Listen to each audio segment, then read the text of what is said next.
Hi, everybody. Hi, I'm Alana. and I'm Tamara. And welcome to podcast Primas. Let me do that again.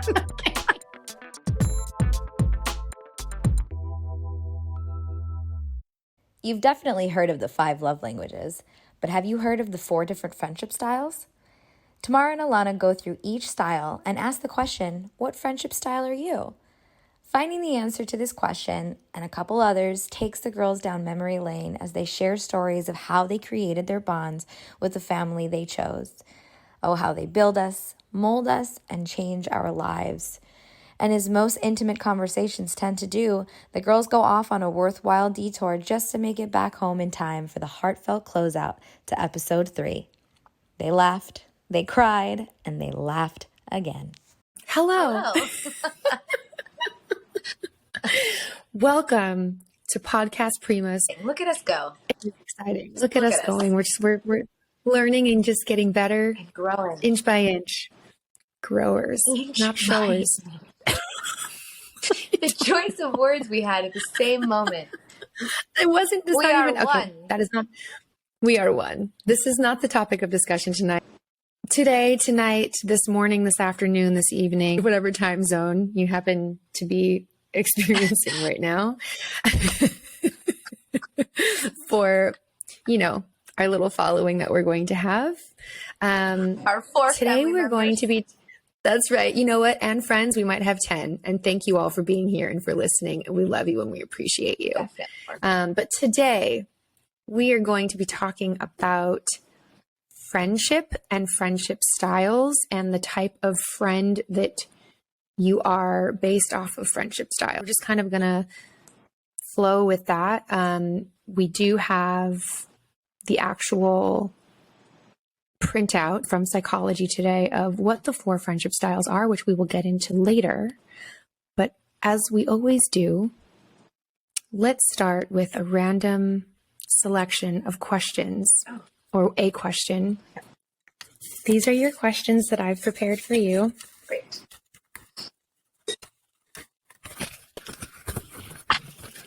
Thanks for the ASMR experience. I do love it. I know not a lot of I love it. Okay. So this is what we got. Little icebreakers. Doesn't necessarily have to do with our theme or subject of the day. Just a little something to get it going. Okay. So what would you miss most about your phone if the world no longer had them? Being able to connect with anyone at any time. Mm-hmm. It's instantaneous. No matter who you want to get a hold of, as long as they're willing to answer, you can get a hold of them in many different ways. And I like that I can be in contact with high school friends or my best friend or family members in South America. I like that I can connect with people in my life. And that wasn't the case before phones were the way they are now. Yes. All right. Are you ready for mine?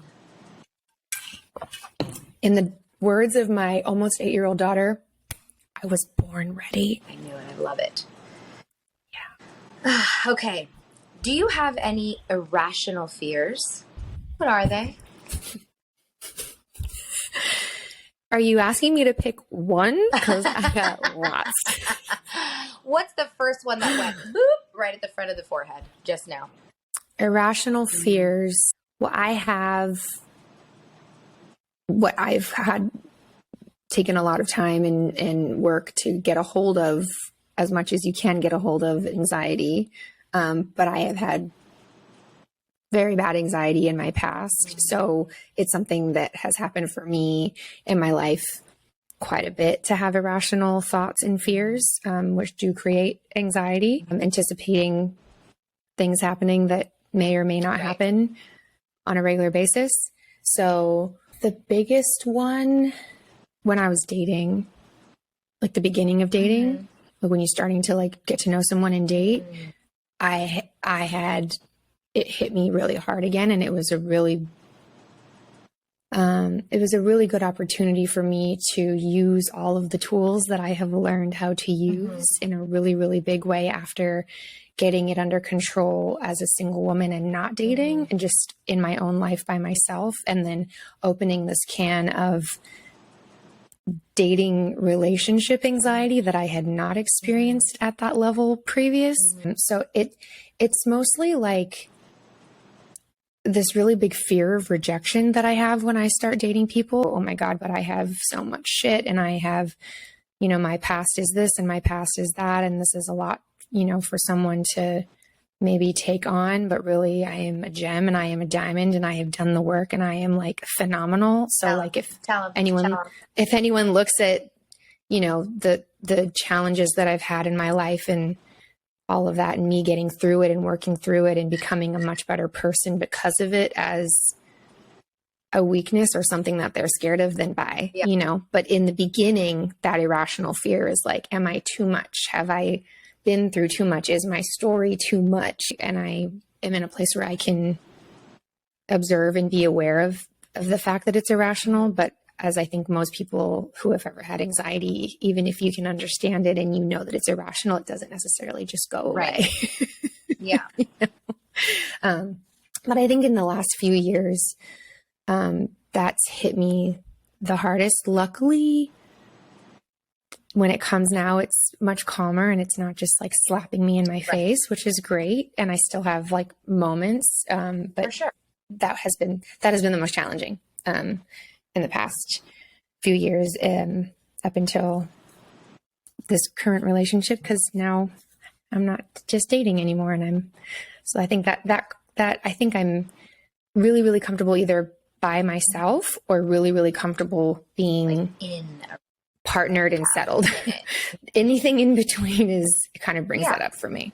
I understand that.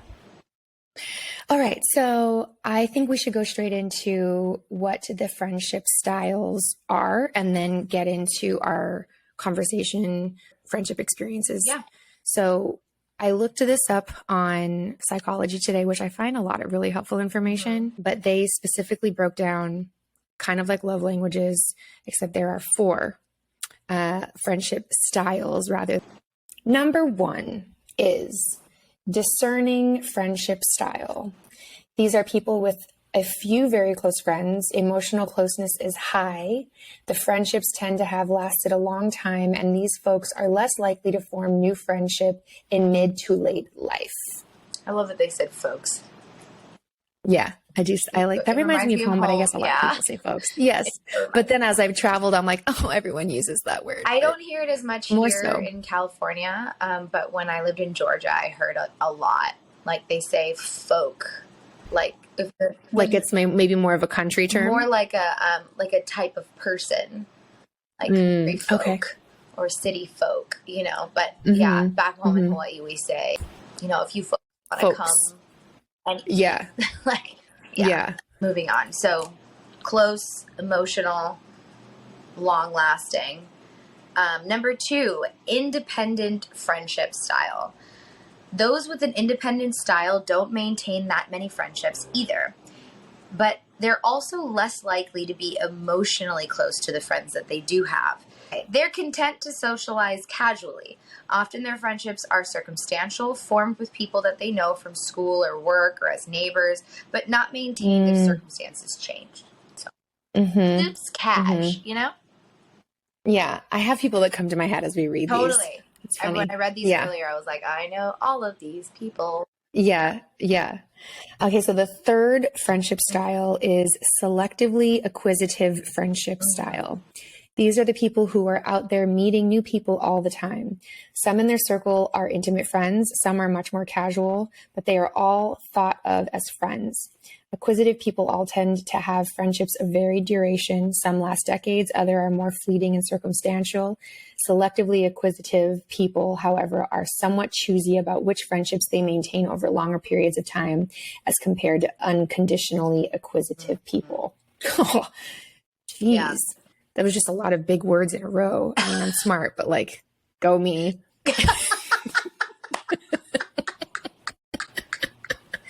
You get a star for reading that well. Okay, so number 4, Unconditionally acquisitive friendship style. This group has the largest number of friends of the 4 types. Although the emotional closeness differs friend to friend, it is, on average, relatively low. There's also a wide range of friendship duration in this group. Overall, this group is more about socializing than emotional support. So I think, at least when listening to these, it's kind of like the love languages. There's a piece of us that kind of is connected to each one of these styles, for sure. Like we can all relate to them at some capacity. But if you had to pick one that represents your friendship style the most, because I'm sure all of them, there's bits and pieces, which would it be for you?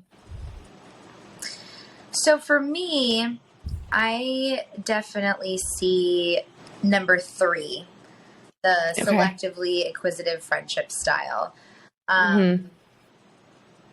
And I definitely am the selective rather than the unconditional, how they describe the two. Like one definitely chooses their long-term a little bit more selectively, if I can say that word again. Yeah. I give you permission to do this. Thank you so much. I have always found new friends throughout my life for different reasons, season or lifetime. But I'm always making new friends because my life is constantly evolving.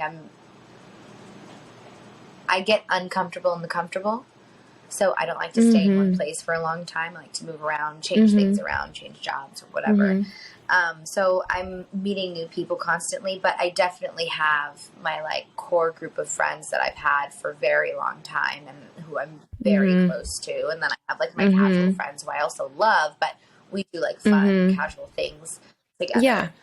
So I have a lot of different friends in different circles and different types of friends. I have my hippie friends. I've got a little bit more hood friends. I've got my airy fairy friends. It's just all these different types of friends that I have that feed different parts of my soul. And not one type of person can fulfill all of the, I don't want to say needs, but just the aspects of who you are as a person. It feeds a different part of me. It's like eating pizza every day of your life. It's good, but you're going to get sick of pizza. Yeah. It's funny because I had a friend point that out to me once because I have so many different types of friends from so many different types of circles, but I like to bring them together. I bring them together and I'm like, hey, let's meet, let's have fun. And I had one friend point out to me once when she was invited to something that had all my different friends.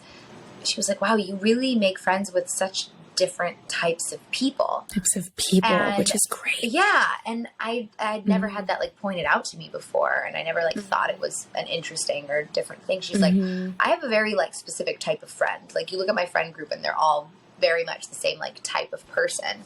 And you have so many different types of friends from different parts of the universe, really.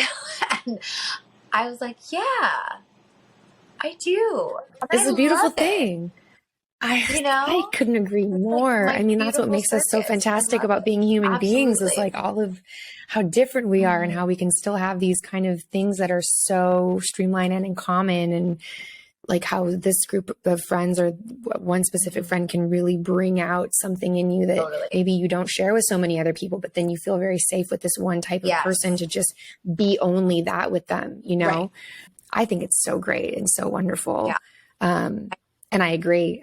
I mean, you didn't ask me the question yet, but I think my friendship style is the same. Selectively acquisitive friendship style. So just like you said, I have friends from she's also your friend. Donica has been my friend since preschool. Yeah. Love Donica. We've known each other since preschool. That by far is my oldest friend that I've stayed in touch with and love. And, when we see each other, it's not a day has gone by and we can just pick up where we left off. And then I have, my group of girls from Kauai, and we're tight. We're super tight. And although it's different because I'm the type of friend that I don't call every week or even every month to catch up. I think as an adult and as a parent, that just changes. I just, things get busy and it's not that they're not important, but I don't necessarily have the deep and meaningfuls with what's considered my type tight group right now, just because all of us are moms. All of us either have our own businesses or have careers and things going on. So like we catch up when we see each other, which is, you know, twice a year now, or like on the random phone call, maybe like once or twice outside of our catch ups in person. But I have a very tight knit group. But then also, like you said, but then I love meeting new people and making new friends. And I love hearing people's stories. And as I think it's something as you get older, I think when you're younger, you think there's just this one type of group that you fit in with, and that's who your friends are going to be.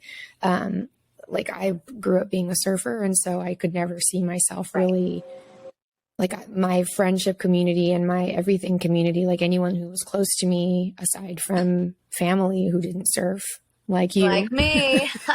I don't surf.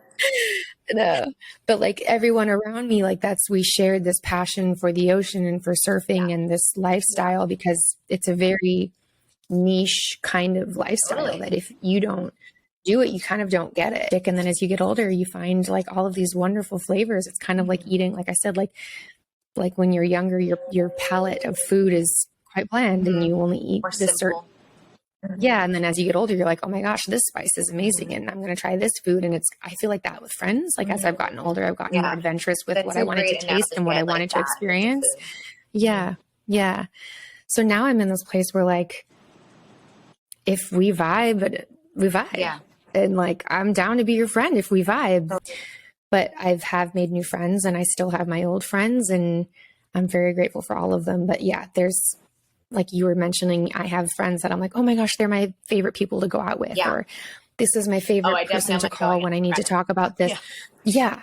Yeah. Like they kind of all have this space in your life. And I think we all kind of do that for each other. Totally. I hear you. I think you and I are kind of the same person to our friends in that sense. Like we're always down to get deep with a few bleeps.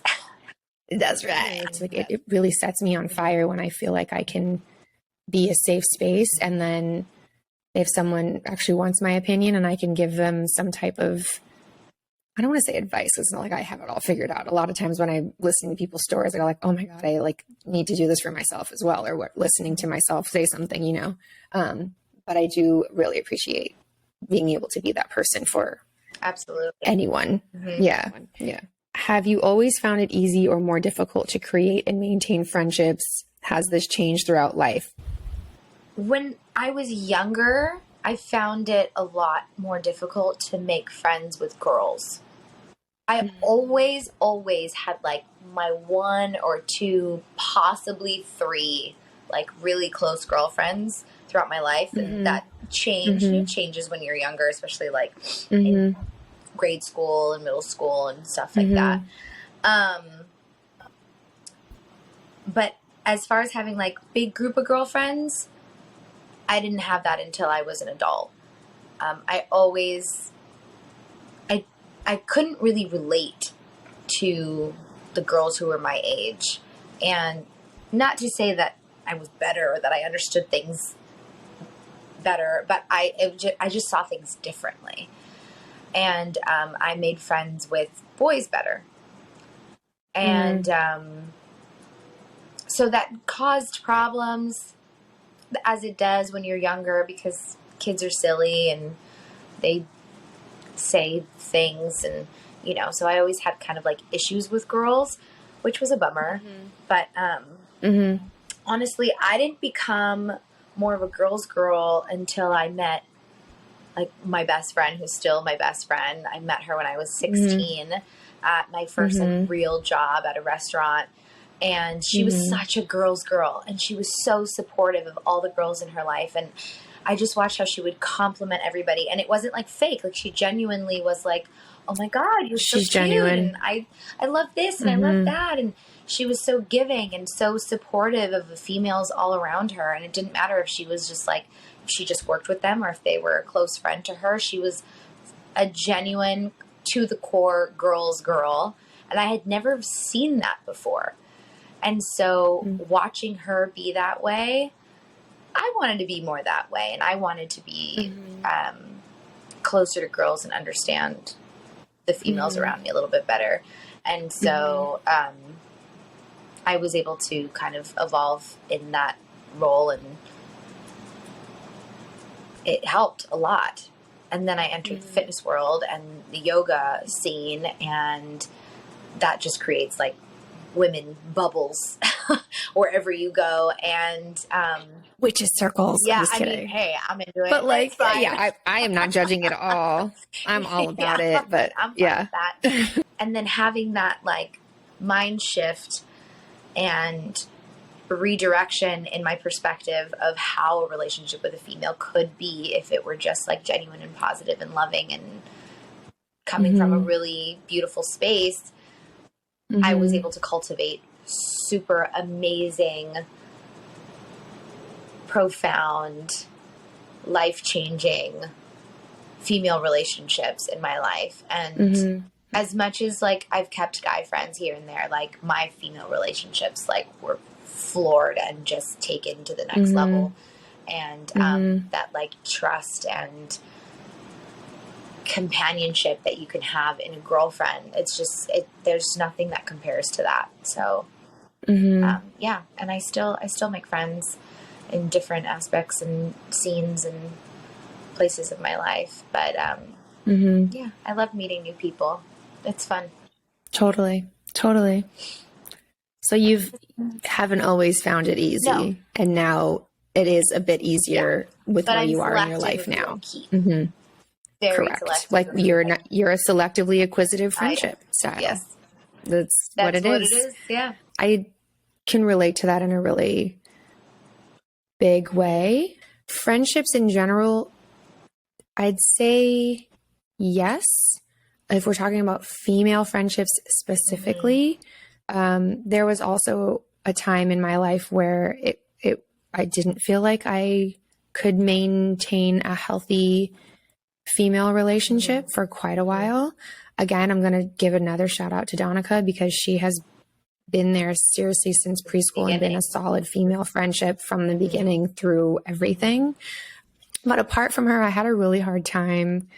Once intermediate hit, it was difficult. I don't know that every girl has that experience. I think because as silly as intermediate is, I didn't have cool shoes and I didn't have cool clothes and I wasn't into what was cool at school. Like being a surfer wasn't cool at my school in intermediate. Like being a breakdancer was cool, and like wearing oversized Adidas t-shirts and like pretending like you were part of a gang or something was like cool at my school. So like I was not those things. And at that time in the world, there were a lot more men surfers than female surfers. Right. And so the people who I ended up spending the most time with were the people that I was surfing with and going skateboarding with and going on these adventures with. And it wasn't necessarily like by choice that I was like, I only want to be friends with boys, but like those were the people who were interested in doing what I was doing. Yeah. And those were the people who were around and who I ended up hanging out with. And I learned a lot from those relationships. I think I've learned a lot of kind of unconditional love and support from a male friendship in those years, far more than I did from female friendships. Wow. Yeah, I had really solid male friendships. Like they had my back and they took care of me and cared about me. So I think at that time in my life, it wasn't because it was like I said, a choice of like, I don't want to be friends with girls. They just weren't interested in what I was doing. And then the girls that kind of were interested in what I was doing, there was always drama. Yeah. What is that? Like there was just always drama. And like, mind you, sometimes it was something that I didn't realize that I was doing and going like, oh, like, okay. Like, because I was so, like you said, I was so comfortable being friends with the boys that it was like, you were a flirt and you're this and you're that. And it was just me figuring out who I was and me figuring, you know, it was like your adolescence, you know, but it was never like I was trying to deliberately like offend another girl or like, I'm going to steal your boyfriend kind of a girl. Like I was never like that, you know, but I was really, I think really lost in a lot of ways and really just trying to find my way and didn't have a lot of really strong, healthy examples. And I was just trying to figure it out, you know? So my really if we're going into female relationships, I had very solid male relationships throughout elementary and intermediate. High school, when I moved to Kauai, aside from, you and Bianca, who are my family and my sisters, that was when I really found a girl group that I kind of felt like I was a part of. And mind you, it took a while. When I first went to Kauai, I had more guy friends than I did girlfriends in the beginning, because that's just what it was. But when I started getting into this group of girls, I was finally part of a group. Yeah. And we didn't really have drama with each other. And they liked to go surfing, and I think that's why the group that I have from early years in high school, or really kind of late intermediate, I think that's why we've lasted so long, is like my group of girls, like I can't tell you like, oh, so-and-so had a huge blowout with so-and-so, or like, we just didn't have that drama. Yeah. Good. Like we were kind of, there's still things that happen and stuff, but like it was more healthy, and it was more there, and we did things as a group together. But yeah, I think that in my high school, maybe that was when I started having more healthy relationships with females. And then after high school, in my early adulthood, and I think that's the same as you, is when I really kind of found how sacred the female companionship was, and really needing that emotional connection, and really being able to share and be understood and not judged by someone, and all of that. I did find that in female friends. And at that time I still had my male friends, but that wasn't necessarily what it wasn't the same. So that was kind of my progression with friendships. In your experience, what is the most profound aspect of having close friends? I think that the most special thing about having close friendships is the fact that they're the family that you choose. And, the family that you're born with them, and that's what, it could come with good, bad, beautiful, ugly, whatever it is. We all got our, You can also choose not to have those people in your life. I know some people find it very difficult to get rid of toxic relationships because they're family, but it's okay to not have them in your life if it's not serving you. But I love that you can go through life and by chance or by divine purpose meet these people who make such an impact on your heart and your soul, and you choose to keep them, and you say, you're my family now, and I will love you just like I love my brother or my cousin or anybody that I love more than anything. And I think that's so beautiful. You can meet people from anywhere in your life, and from one second they could be a stranger, and the next they can be everything to you. And in that, you're able to, or for me anyway, I can be so vulnerable and really share. I really became who I was and really blossomed into loving myself through my friendships. Not really through my family, but through my friendships. And I love my friends so much. Like my girlfriends are everything to me. And I know that male friendships and female friendships can be very different. But the things that I really do love about being a girl or a woman and being in those relationships is that there's a different type of affection that comes with that. And I love being affectionate with my friends. I love that we can laugh together and that we can cry together. We can take naps together. We can have like anything you can think of, you can do with your girlfriends. But they're the reason I am who I am now, and that I can go through life and face the hard shit, But yes. You find yourself Just that, through your friendships. right. So the profoundness is this just unwavering kind of solid rock in your life that they will always be, and knowing that you can always be seen and heard and always have a safe place with these people, no matter what. It is very special. And it's so special. Like you said, I love that when you meet someone like it, I don't know how else you explain like the click or the vibe or like the thing, but when you meet someone and you go, oh my gosh, dude, we just become best friends. Like, like you just instantly click with people. And like you said, sometimes it can be for a night and you're like, that was so cool. I had this experience with this person and we completely connected and clicked, and like, what a cool experience. And I never saw them again. I remember it forever, you know, and the impact that they've had on you was huge, you know? And sometimes you can get so much more vulnerable and deep with people like that. It just becomes this instant safe space, which like, I know that I have done. Sometimes I do too quickly and too easily, but when I vibe with someone and I click with someone, and I feel like they see me and I see them, I'm like, let's do it. Like, let's go. You ready for a montage? Let's go. Yeah.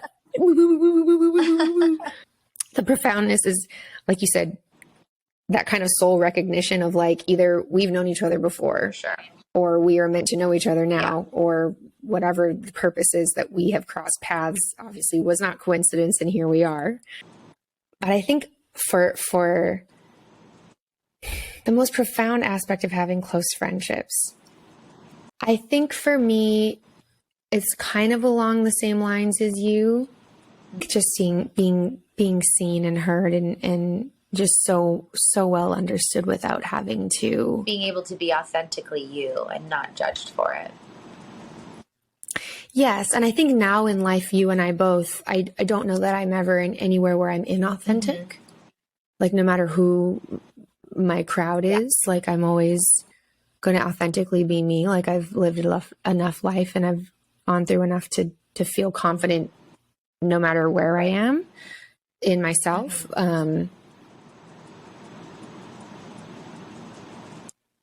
I think it reminds me of that movie, Shall We Dance? Yeah. He had like a line at the end or something, and I always remember movie lines. I wish I remembered other things as well as I remember movie lines. Like, I'm not sure if this is a gift or like what the point is, but she was saying like she thinks the point of marriage or the point of like these like lifelong partnerships is to have someone to witness your life, like and support, but like you just be there to witness. Like I saw your whole life. Like without you, like who else witnessed what I'm living for? All the things that I've done and all the things that I, you know, like that's such a profound, she was saying in a marriage. And I think that with my friendships is we're each other's witnesses to everything. Ooh, I really like the ones that, you know, like I can call you, I can call Brittany, I can call Bianca and just go, this is what happened. And you guys in your head will, and you'll compute, okay, Alana's feeling this way, possibly because of connecting all the dots. Because you know me and you've connected all the dots. I think that's profound. Just having someone not only witness, but really understands, because someone can witness all the things that have gone on in your life and still not understand you. Think, well, why didn't you do this? Or why didn't you do that? Or why didn't you do it this way? And why do you still talk about it this way? And you're still bringing that up. I can't believe they can still be judging you constantly, even though they've witnessed everything. Yes. I think having someone, the friendships, like you said, who are there and have witnessed everything. And aside from that, understand and know and get it. That's profound. And that is really, I think there's a handful of people in my life that really like do that. Like you and Bianca obviously are one of the two of them. Brittany is the other. And I have a whole bunch of really good girlfriends, but like just in one case, I remember, after Lilia's father died and my phone was ringing and it was Brittany. And I answered and we just didn't even say anything. Like there was just like, I answered and she just like, we both just took a deep breath and like cried. And she was like, I know. And I said, I know. Like, that's all that was said. It was like, I didn't have to say anything. Like, I just answered the phone and she was like, I fucking know. Yeah. Like, I'm right there and I know. And I was like, wow. Yeah. That's profound. Yep.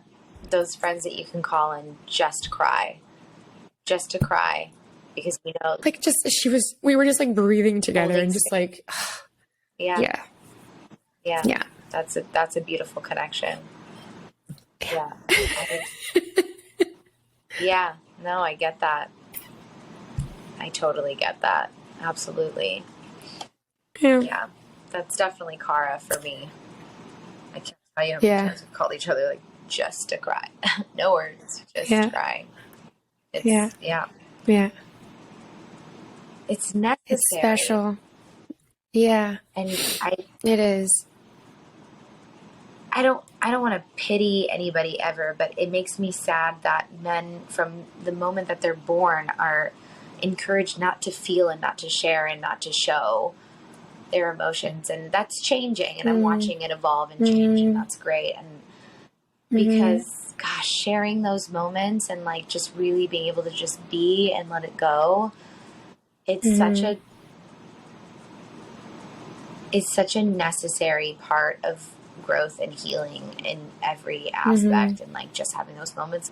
I know some men who do that with their friends, and it's beautiful and it's great. I wish that for more men. Totally. Because I've been watching these things online, and the lie is that it's not manly. What does that mean, though? That's the lie. Exactly. It's like a man is always supposed to, you're always supposed to have your emotions under control. How? And you're not supposed to show them, and you're not supposed to lose it, and you're not supposed to, it makes you a wuss if you cry, or like this very like machismo kind of thing. And it's so, how painful.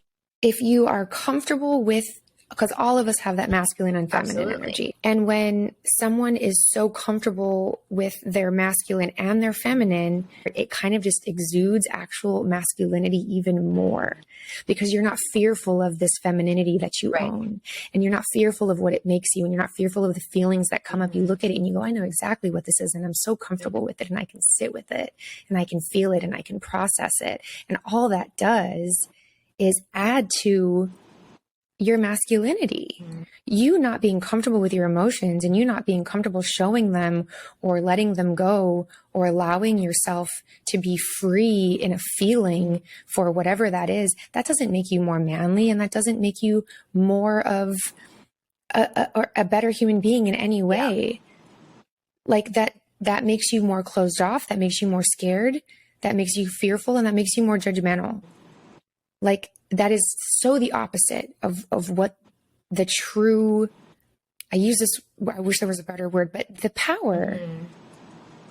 That's a masculine's power. And the same on the feminine side is like, once we're comfortable with our masculine, and the thing that I see, at least in our generation, is men are told to be masculine, and they're told to show up and be masculine from what, they're told is masculinity. And then women are told to be soft and feminine, yet you need to show up like a man. Yeah. The list is yet you need to be masculine. Women, but yeah. Totally. But that's the thing though, too, is like, guess what? When we're in a space where we feel like a man is taking care of that masculine energy, and we don't need to worry about bringing that up in ourselves, because we go, okay, I'm safe to be soft and feminine here, and I'm safe to just dance in my femininity and let it shine, because you are so strong and embodying your masculine. It all drives from fear. Everything that was just discussed, it all drives from fear. That is exactly the base of the problem of what's going on in Iran right now. It is the fear of men stopping women from sitting in both of those energies equally. And these women, as much as we are going off at a tangent, I think it is worth it to mention how brave the women in Iran are being right now. Oh my gosh. They're fighting for the most basic of rights. The most basic of rights. And like, we have it so good when you put those things in perspective. And I wish it wasn't so for all those women and girls over there, but God. And that's where my privilege as an American comes in. Totally. We don't like it when anybody tells us anything. I don't like it when anybody tells me what to do, how to dress, who to be, what to say. If anybody comes at me with that kind of attitude ever, I don't care who you are, I have a massive problem with it. And these poor women have lived with that oppression their entire lives and continue to, and they're trying to speak up and say no more, fuck this, and they're being killed for it. And it's all from fear. Insane. It's all driven from fear. Insane, yeah. Circling this back to friendships, that's why it is so important to be selective with your friendships and to surround yourself with the kind of people you want to see push this world towards a better place, raising your vibration with the people around you and knowing that the people around you are working on a daily basis to make themselves better, to drive from non-judgment, to drive from love, and to drive from a space of understanding.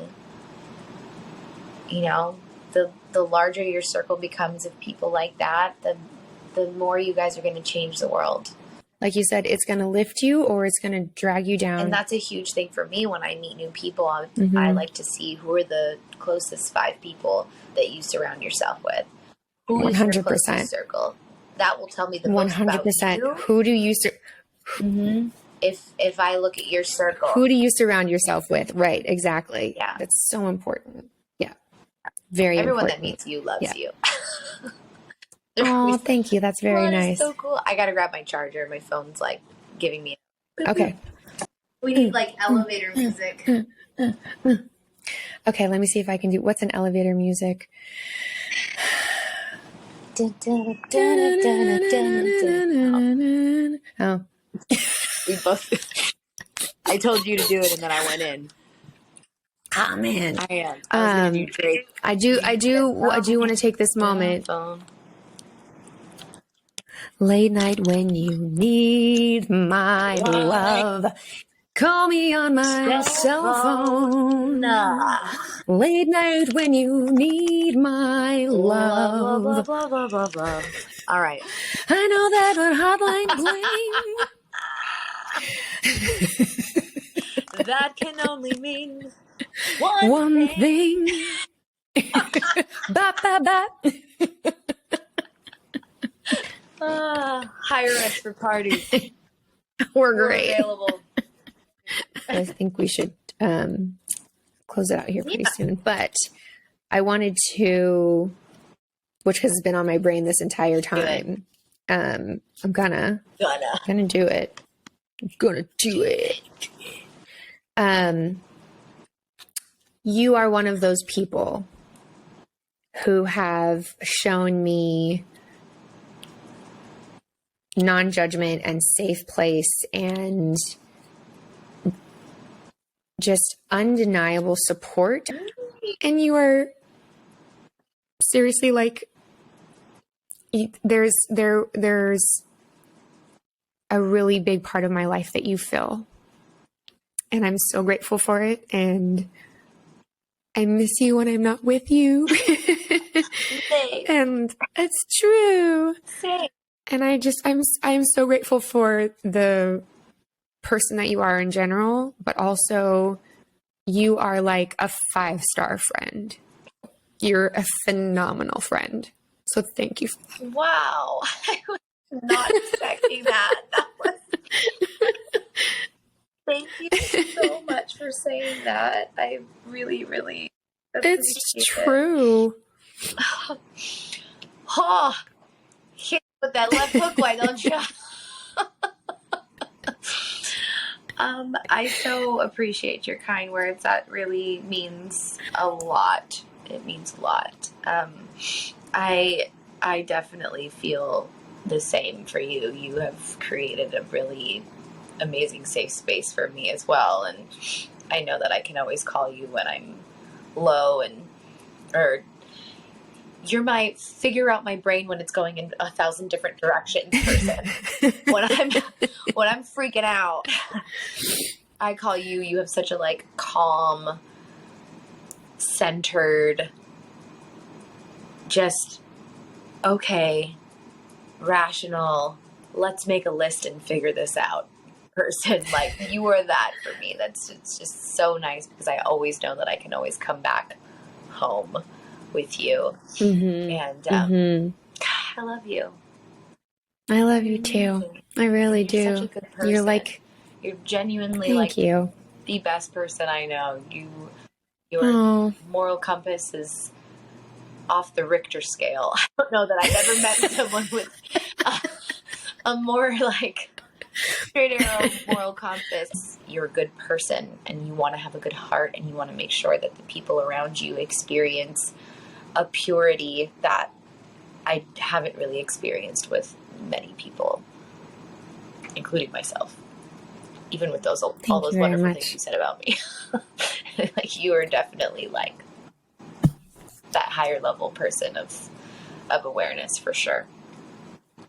Thank you very much, my love. Oh gosh, that means a lot. I love you. I love Freaking you damn, so it's much. making me cry. Aye. Well, here's to the gift that is friendship.